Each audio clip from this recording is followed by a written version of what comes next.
Turkish mainstream media was once a more lively clash of ideas. Now it has become a tool of the government. Now there are government-approved headlines, front pages, and even topics of television debate.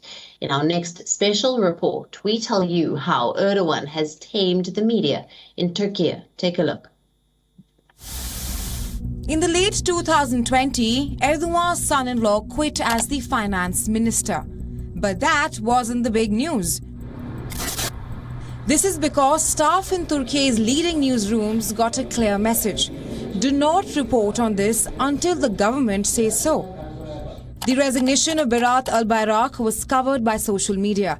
But for over 24 hours, Turkish media was virtually silent.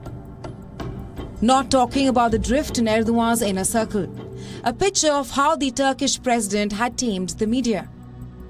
It is an industry that Erdogan has bent to his own will. Directions to newsrooms often come from officials. They tell them what to do in phone calls or WhatsApp messages. The party gives instructions to determine the agenda, and the editors-in-chief are the main contacts. But that's not the only way. The biggest media brands have been taken over. They are controlled by companies and people close to Erdogan and his party. This series of acquisitions started in the year 2008.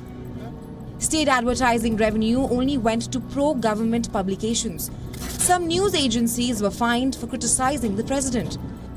They called it a breach of Turkey's media code. At the center of it is the Directorate of Communications. When a major news breaks, the body is ready. If it could spell trouble for Erdogan or his government, it jumps into action.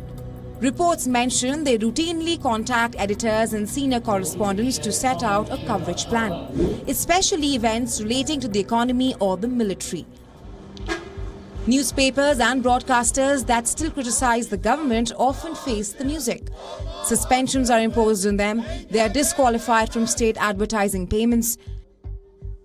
So the message is pretty loud and clear. Toe the government's line or face the consequences. Turkey goes to polls next year. For Erdogan, it is a crucial moment. The Turkish president is trailing in the polls, so he will need all the media help available. Some believe the crackdown will get even worse in the coming few days. West Asia Bureau, WION World is One. WION now available in your country. Download the app now. Get all the news on the move.